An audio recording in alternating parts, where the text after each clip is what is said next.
So I've completed the phase shift, the new phase shift and audio bandpass filter that I showed in the last video. And I thought what I'd do is just compare it, and you can hear for yourself the difference on air between the original phase shifter, which just has the phase shifter and a simple amplifier here, and the new phase shifter, which has a phase shifter that's tailored for a single sideband. It has a bandpass filter and an audio amplifier. Now, one of the things that you probably saw in the last video that I did with this bandpass filter is it didn't quite go low enough. So it was its 3 dB cutoff, I think, was around 1.15 or 16 kilohertz, and I thought that was a little bit too high. And you do indeed hear that hear the sounds quite tinny. But anyway, I'll shut up talking and I'll turn the volume up and you can hear that for yourself. Here's some gentlemen on having a QSO. Let me just turn the volume up and you can hear them.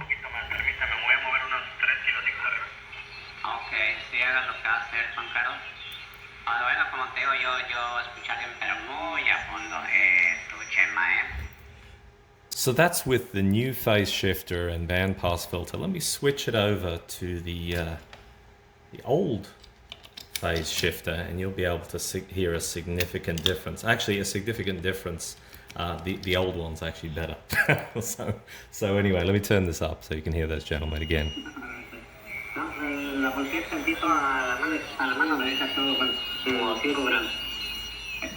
Sorry about that, there's someone tuning up close by, but let me turn it up again.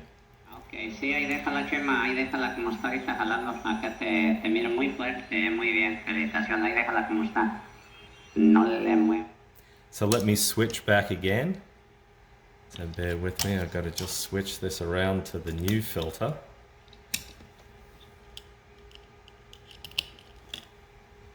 Pero ahorita está llegando los dos igual. Bueno, ahí vas a mirar, ahí te mandé el video ahí para que lo mires. Ahí vas a mirar el video de él y el tuyo. Bueno.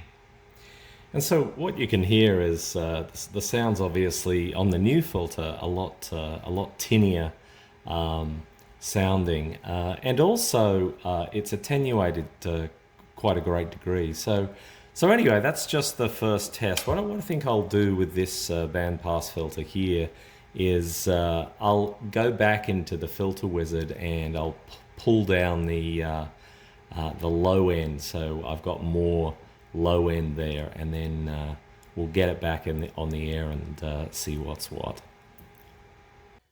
So I'm back in the filter wizard and kind of designing that new filter that'll have a lower frequency on the lower side of the bandpass filter.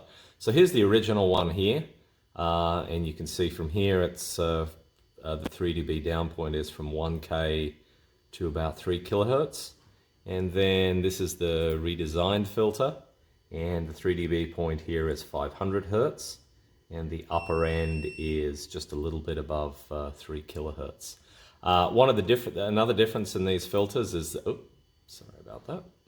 This is a Butterworth filter, and this is a Cheby filter. So a Cheby filter will have some ripple in the passband, but you can see that ripple is quite small there at 0.34 dB.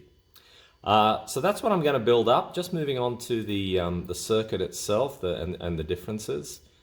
So let's bring up both of those guys. So here's the original circuit here, 33K, 100K, 68K. And then the difference over here, we've got still 33K on the input, but 330K to the reference source.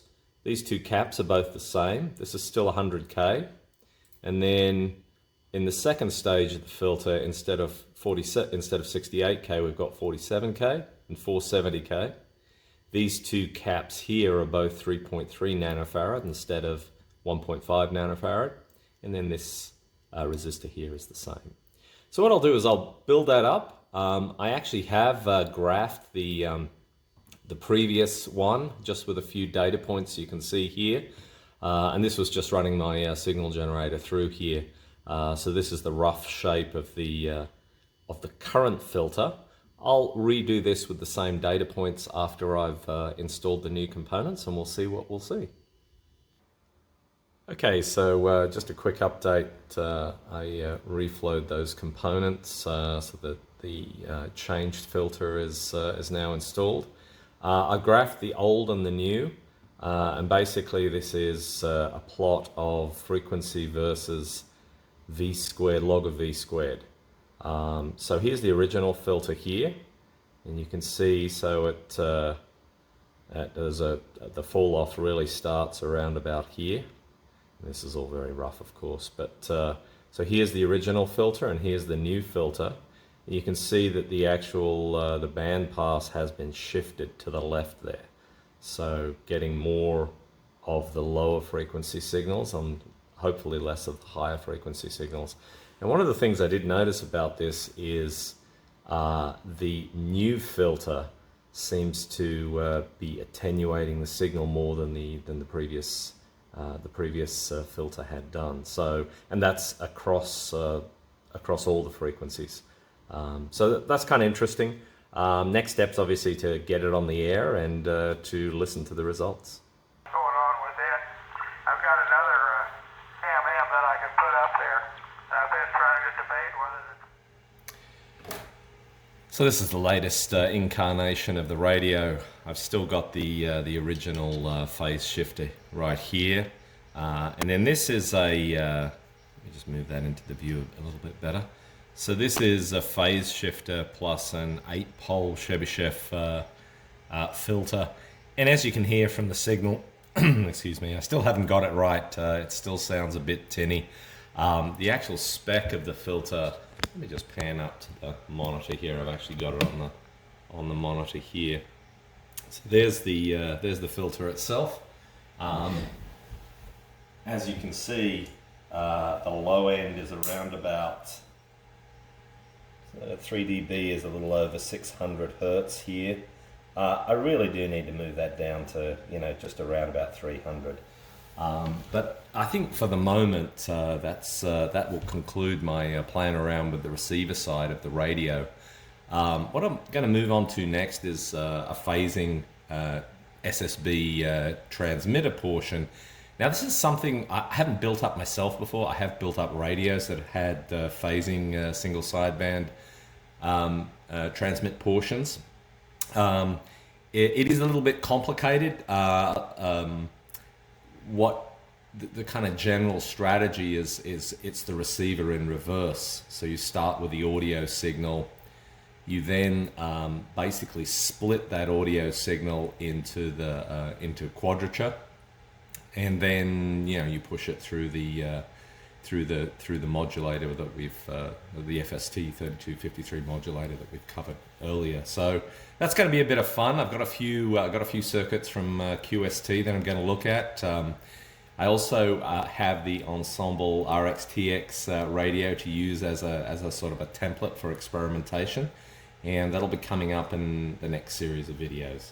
That's all for now. I'll leave you with this net that generally goes on 40 meters early in the morning. Well, not early in the morning, it's around about 9 o'clock here on 7.218. Let me turn the volume up and I'll just leave you with that. evidently. All right, well, your neighbor there, he's kind of light on me, and you're getting light too, but I went out and checked, and that breakfast bowl had a big old potato patty in it, and a big old egg laying on top of that potato patty, and